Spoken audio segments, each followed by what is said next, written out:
Hi అండి. అందరికీ నమస్తే. My mysterious boss part 58.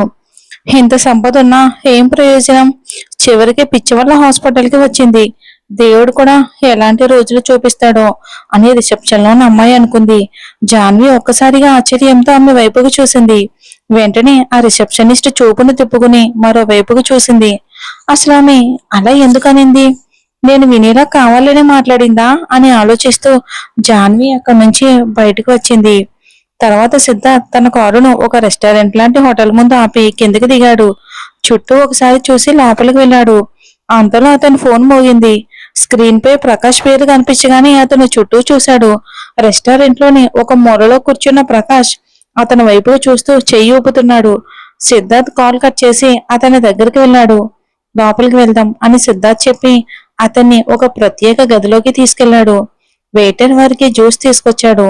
ఆ తర్వాత మళ్ళీ ఎవరు లోపలికి రావద్దని చెప్పి తలుపు మూసేశాడు.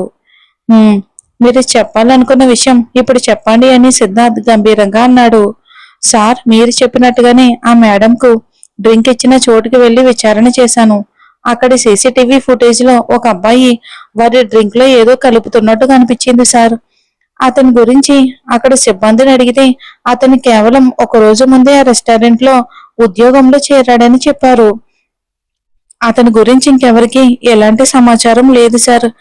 ఖచ్చితంగా అతడే వారి డ్రింక్ లో ఏదో కలుపుంటాడు అని ప్రకాష్ చెప్పగానే సిద్ధార్థ్ చేతులు కోపంతో బిగుసుకున్నాయి. ఎక్కడున్నాడు వాడు? వాడిని నేను చంపేస్తాను అని సిద్ధార్థ్ కోపంతో అన్నాడు. లేదు సార్, లేదు.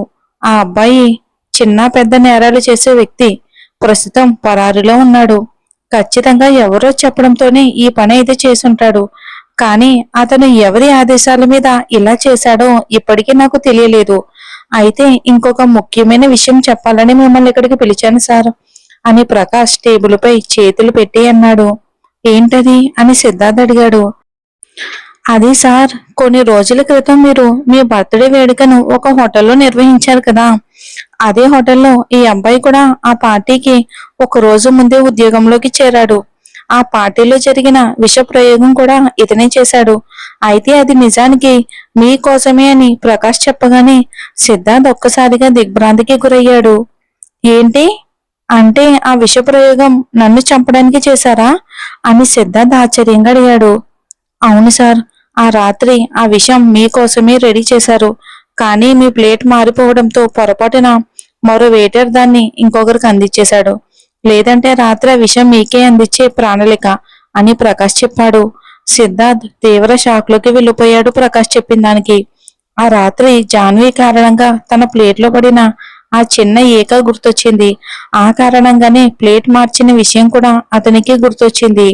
అంటే రాత్రి జాన్వి వల్ల ఆ పొరపాటు జరగకపోయి ఉంటే ఆ విషయం నా కడుపులోకి వెళ్ళుండేది. తెలియకుండానే రాత్రి జాన్వి అతని ప్రాణాలను అయితే కాపాడింది. ప్రకాష్, ఏం చేయాల్సి వచ్చినా సరే చెయ్యి, కానీ ఆ నీచుణ్ణి మాత్రం నాకు పట్టుకునివ్వాలి అని సిద్ధార్థ్ కోపంగా అన్నాడు. సార్, వాడు చాలా తెలివైన నేరస్తుడు. ఇప్పటి వరకు పోలీసులకు కూడా చిక్కలేదు. చిన్న పెద్ద కొన్ని కేసులు మాత్రమే అతని మీద ఉన్నాయి. కానీ ఒక్కసారి పరారైతే మళ్ళీ బయటకు రావటం చాలా కష్టం. నా దగ్గర ఉన్న అన్ని సమాచార వనరులను పనిలో పెట్టాను. త్వరలోనే దొరుకుతాడని ఖచ్చితంగా ఆశిస్తున్నాను సార్. కానీ అప్పటి వరకు మీరు మేడం ఇద్దరు చాలా జాగ్రత్తగా ఉండండి. ఎందుకంటే మీ ఇద్దరికి శత్రువు ఒకడే అయి ఉండొచ్చు అని ప్రకాష్ చెప్పాడు. ప్రకాష్ మాటలు సిద్ధార్థ్ కూడా నిజమే అనిపించాయి. తనను లక్ష్యంగా చేసుకున్న వాళ్లే జాన్వీని కూడా టార్గెట్ చేసి ఉండొచ్చని అతనికి అనిపించింది. ఇకపై జాన్వీని ఒక్క క్షణం కూడా ఒంటరిగా వదిలేయకూడదని నిర్ణయించుకున్నాడు. సార్, ఇదిగో ఆ అబ్బాయి ఫోటో. మీరు ఎప్పుడైనా చూసుంటే ఒకసారి చూడండి అంటూ ప్రకాష్ ఆ ఫోటోను సిద్ధార్థ్ వైపుకు జరిపాడు. సిద్ధార్థ్ వెంటనే ఆ ఫోటోని తీసుకుని జాగ్రత్తగా చూశాడు. క్షణం పాటు ఆ ముఖం ఎక్కడో చూసినట్టు అనిపించింది సిద్ధార్థ్కి. కానీ ఎక్కడ చూశాడో మాత్రం అసలు ఎంత ఆలోచించినా గుర్తుగే రాలేదు. వెంటనే ఆ ఫోటోకు తన ఫోన్లో మరో ఫోటో తీసుకున్నాడు. ఎప్పుడైనా గుర్తొస్తుందేమో అన్న ఉద్దేశంతో. వాడి పేరేంటి అని సిద్ధార్థ్ అడిగారు. అందరూ వాడిని సోను అని పిలుస్తారు, కానీ వాడు అసలు పేరు ఇప్పటికీ ఎవరికీ తెలియదు సార్ అని ప్రకాష్ చెప్పాడు. సరే సరే, వీలైనంత తొందరగా వాడిని కనిపెట్టండి. చాలా స్పీడ్గా జరగాలి పనంతా అని సిద్ధార్థ్ ఫోటోను తిరిగి ఇస్తూ అన్నాడు ప్రకాష్తో. Okay sir, okay. కానీ నా అభిప్రాయం ప్రకారం మీరు ఆ మేడం గురించి మరింత జాగ్రత్త తీసుకోవాలి. ఎందుకంటే ఎవరు ఈ పని చేస్తున్నారో వాళ్ళు మళ్ళీ కూడా ఇలాంటి ప్రయత్నం చేసే అవకాశం ఉంది ఖచ్చితంగా. వెంటనే కాకపోయినా ఎప్పుడో ఒకప్పుడు తప్పకుండా చేస్తారు. వాడు దొరికే వరకు మేడంను ఒక్కరిని కూడా వదిలేయవద్దు, ఎక్కడికి పంపించొద్దు అని ప్రకాష్ చెప్పాడు. నాకు తెలుసు, థ్యాంక్ యూ అని సిద్ధార్థ్ చెప్పేసి ప్రకాష్కి ఒక చెక్ ఇచ్చి అక్కడి నుండి బయటకు వచ్చాడు. మళ్ళీ మళ్ళీ అతని కళ్ళ ముందు ఆ అబ్బాయి ఫోటోని మెదులుతుంది. దాదాపు 25 సంవత్సరాల వయసున్న ఆ అబ్బాయిని ఎక్కడో చూసినట్లు అనిపిస్తుంది. కానీ తనకి ఎంత ప్రయత్నించినా ఎక్కడ చూశాడో మాత్రం గుర్తుకు రావట్లేదు. చివరకు ఆ ఆలోచనలను పక్కన పెట్టి ఇకపై జాన్విని ఎలా రక్షించాలనే దాని గురించి ఆలోచించడం మొదలుపెట్టాడు. తాతయ్య ఇంట్లో ఉన్నంత వరకు జాన్వి బయటకు వెళ్ళదు. కానీ ఆ తర్వాత ఆమెకు ఎలా రక్షణ కల్పించాలా అని మనసులోనే ఆలోచనలను చేసుకుంటూ ఉండగా ఈ రోజు జాన్వి హాస్పిటల్ కి అభిని చూడడానికి వెళ్లిన విషయం ఒక్కసారిగా గుర్తొచ్చింది. వెంటనే కారు బ్రేక్ వేసి యూటర్న్ తీసుకుని హాస్పిటల్ వైపుకు వేగంగా వెళ్ళాడు. కొద్దిసేపటికే హాస్పిటల్ ముందుకు చేరుకున్నాడు. ఎదురుగా ఉన్న బోర్డు కనిపించగానే క్షణం పాటు అతని మనసు కలత చెందింది. కానీ వెంటనే ఆ ఆలోచనను అదుపులో పెట్టుకుని హాస్పిటల్ వైపు వెనక్కి తిరిగి నిలబడి జాన్వి నెంబర్కు కాల్ చేశాడు. అవతల 2-3 రింగులకే ఫోన్ లిఫ్ట్ అయింది. హలో జాన్వి అని సిద్ధార్థ్ పిలిచాడు. ఎస్ సార్ అని అవతల నుంచి కొంచెం భయంతో కూడిన గొంతు వినిపించింది. అది విన్న వెంటనే సిద్ధార్థ్ గుండె ఒక్కసారిగా గుబేలు మంది. నువ్వు బాగానే ఉన్నావా అని అతను వెంటనే ఆందోళనగా అడిగాడు. అవును సార్, నేను బాగానే ఉన్నాను అని జాన్వి సమాధానం ఇచ్చింది. సరే, నేను బయట ఉన్నాను, ఇక్కడికి రా అని సిద్ధార్థ్ అన్నాడు. నిజానికి ఇంకా అభిని కలవలేదు, ఇప్పుడే అతన్ని కలవడానికి వెళ్తున్నాను అని జాన్వి చెప్పింది. ఏంటి, నువ్వు వెళ్ళి చాలాసేపు అయింది కదా, ఇంకా ఎందుకో కలవలేదు అని సిద్ధార్థ్ ఆశ్చర్యంగా అడిగాడు. అది డాక్టర్స్ అతన్ని పరిశీలిస్తున్నారు, ఇప్పుడు వస్తారని చెప్పారు అని జాన్వి చెప్పింది. సరే సరే, నేను ఇక్కడే వేచి ఉంటాను అని సిద్ధార్థ్ అన్నాడు. సార్, నాకు కొంత సమయం పడుతుంది, మీరు అనవసరంగా ఇబ్బంది అని జాన్వి చెప్పింది. నేను వెయిట్ చేస్తానని చెప్పాను కదా అని సిద్ధార్థ్ అన్నాడు. సరే సరే, అయితే మీరు లోపలికి వస్తారా, అభి కూడా మిమ్మల్ని చూసి చాలా హ్యాపీగా ఫీల్ అవుతాడు అని జాన్వి చెప్పింది.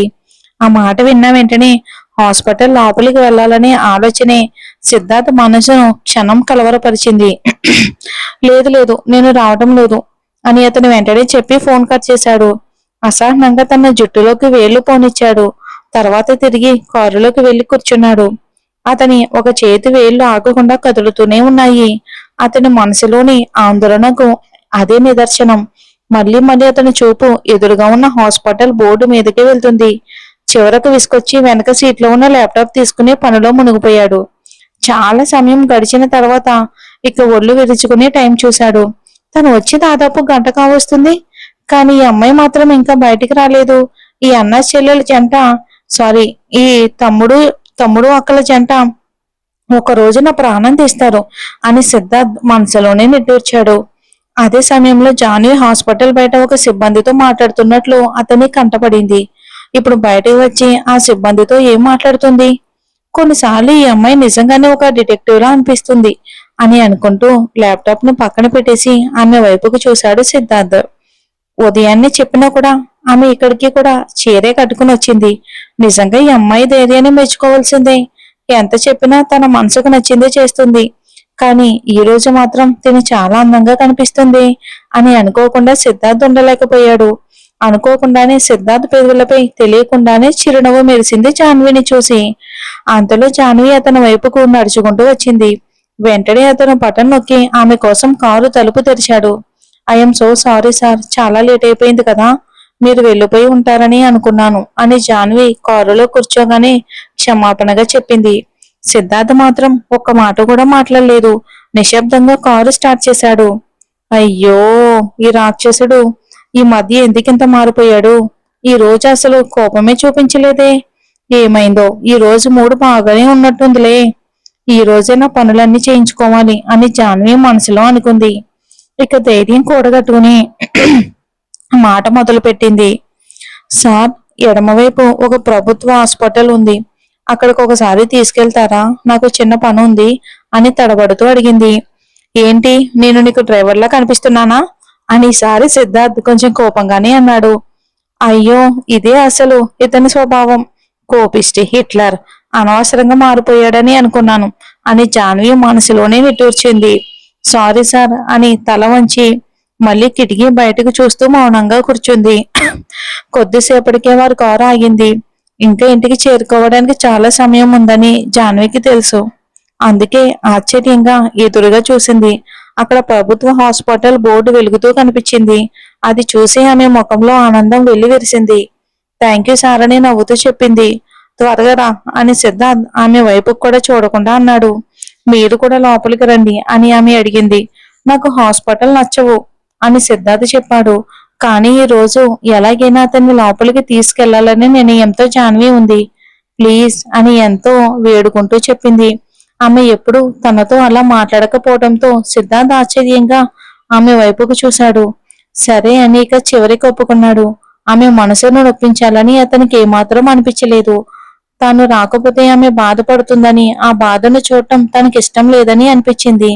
వెంటనే కారు తలుపు తెరిచి బయటకు దిగాడు. ఇక్కడ ఎవరున్నారు అని అడిగాడు. ముందు మీరు రండి లోపలికి అని మాత్రమే చెప్పింది. ఇక అతను ఆమె వెనకే లోపలికి వెళ్ళాడు. ఆమె అతన్ని ఒక సాధారణ వార్డులోకి తీసుకెళ్ళింది. వార్డు బయట ఉన్న పేరు చదవగానే అతనికి క్షణం ఆశ్చర్యం కలిగింది. అది క్యాన్సర్ రోగుల వార్డు. జాన్వి, ఇక్కడ నీ వాళ్ళలో ఎవరున్నారు అని కొంత ఆందోళనగా అడిగాడు. నా వాళ్ళు కాదు, మీ వాళ్ళు అని ఆమె నార్మల్ గానే చెప్పింది. ఆ మాటతో సిద్ధార్థ ముఖంలో ప్రశ్నలే ప్రశ్నలు కనిపించాయి. అక్కడ పడుకుని ఉన్నావున్నో గుర్తుపట్టారా అని జాన్వి ఎదురుగా ఉన్న ఒక మంచం వైపుకు చూపిస్తూ అడిగింది.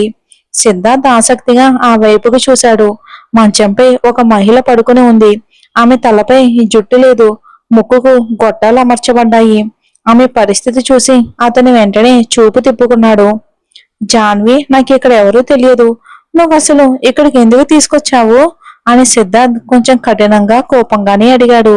జాన్వికి మనసులో భయం వేసింది, కానీ ఇప్పుడు వెనక్కి తగ్గే ఆలోచన మాత్రం తనకి ఏమాత్రం లేదు. ఆవిడ సోహం అమ్మ అని తడబడుతూ చెప్పింది. ఆ మాట వినగానే సిద్ధార్థ కళ్ళల్లో కోపం మెరిసింది. ఆమె వైపుకు ఒక చూపు చూసి వెంటనే అక్కడి నుండి వెళ్ళిపోవటానికి ప్రారంభించాడు. జాన్వి ఒక్కసారిగా గందరగోళానికి గురయ్యింది. ఇప్పుడేం చెయ్యాలి? ఈ హిట్లర్ వెళ్ళిపోతున్నాడు. త్వరగా ఏదో ఒకటి చెయ్యాను, త్వరగా ఏదో ఒకటి చెయ్యి, లేదంటే ఇంత దూరం వచ్చిందంతా వృధా అయిపోతుంది. ఇంత కష్టపడి చేసిన ప్రయత్నం అంతా వృధా అయిపోతుంది అని అనుకున్న జాన్వి వెంటనే పరిగెత్తుకుంటూ వెళ్లి సిద్ధార్థ చేతిని పట్టుకుంది. సార్ ప్లీజ్ అని ఊపిరి సలపకుండా వేడుకుంది. సిద్ధార్థ్ వెనక్కి తిరిగి ఆమె వైపుకు చూశాడు. అతని కళ్ళల్లో ఇంకా కోపమే కనిపిస్తుంది. జాన్వికి భయంగా ఉన్న అతని చేతిని మాత్రం వదలలేదు. సార్, మీరు తప్పు చేశారని నేను చెప్పడం లేదు, కానీ తప్పు చేసింది సోహం కదా. మరి ఇందులో ఆ తల్లి చేసిన తప్పేంటి? చూడండి ఎంత బాధపడుతున్నారు అని కళ్ళల్లో వేడుకతో చెప్పింది. జాన్వి, ఆమె ఎలా బాధపడడంలో నా తప్పేముంది అని సిద్ధార్థ్ ఎదురుగా ప్రశ్నించాడు. లేదు, తప్పు మీది కాదు, కానీ మీరు ఆమె ఒక్కగానొక్క కొడుకుని జైలుకు పంపించారు. అందుకే ఈ రోజు ఆమె పరిస్థితి ఇలా అయింది అని జాన్వి భయపడుతూ చెప్పింది. ఓ, అంటే నీ ఉద్దేశం నేను తప్పు చేశానన్నమాట. జరిగిన ప్రతిదానికి నేనే కారణమని అంటున్నావు కదా అని అతను తీవ్ర కోపంతో అడిగాడు. ఆ మాటలు విన్న జాన్వికి గుండె వేగంగా కొట్టుకోవడం మొదలయ్యింది. ఈ కోపంలో అతను తనను ఏమైనా చేస్తాడేమో అన్న భయం కూడా ఒక క్షణం ఆమె మనసులో మెదిలింది. లేదు సార్, లేదు, అది నేను అలా అనలేదు. కానీ ఒక్కసారి ఆమెను చూడండి. ఆమెకి ఎవరూ లేరు, ఒక్క కొడుకు, అతడు జైల్లో ఉన్నాడు. ఆమె పరిస్థితి ఎంత దయనీయంగా ఉందో చూడండి. ఆమెను చూడడానికి కూడా ఎవరూ రావడం లేదు. ఈ వయసులో ఇంత బాధ అనుభవించాల్సి వస్తుంది. ఆమె స్థానంలో మన అమ్మ నాన్నలు ఉంటే మనకి ఎంత బాధగా ఉంటుందో ఒక్కసారి ఆలోచించండి అని కళ్ళల్లో నీళ్లు నింపుకుంటూ చెప్పింది. జాన్వి కళ్ళల్లో మెరిసిన కన్నీళ్లు చూసిన క్షణమే సిద్ధార్థ కోపం అంతా తగ్గిపోయింది. ప్రపంచం మొత్తానికి నువ్వే బాధ్యత తీసుకున్నావా?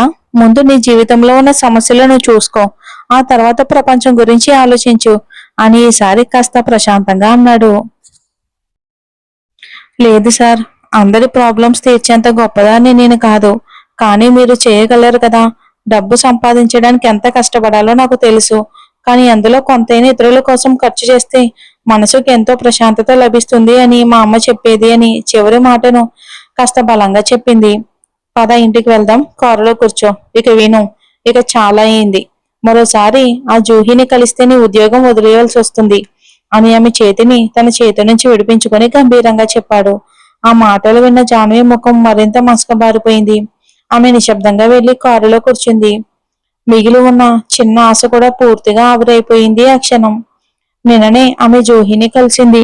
తన డ్రింక్ లో మత్తుమందు కలిపిందా అని అడగడానికి వెళ్ళగా జూహి ఆమెను అదే హాస్పిటల్ కి తీసుకొచ్చింది. అక్కడ సోహం తల్లి పరిస్థితి చూసిన క్షణమే జాన్వి హృదయం కరిగిపోయింది. ఎలాగైనా ఆమెకు హెల్ప్ చేయాలని అప్పుడే మనసులో డిసైడ్ అయ్యింది. అందుకే ఈ రోజు అవకాశం చూసి సిద్ధార్థను అక్కడికి తీసుకొచ్చింది. అంత పెద్ద సాహసం చేసి ఈ విషయం గురించి సిద్ధార్థతో మాట్లాడింది. కానీ చివరికి అంతా వృధా అయిపోయింది. సిద్ధార్థ్ ఒక్కసారి నిర్ణయం తీసుకుంటే ఎవ్వరి మాట వినడని జాన్వికి మరొకసారి స్పష్టంగా అర్థమయ్యింది. మరి చూద్దాం ఏం జరుగుతుందో.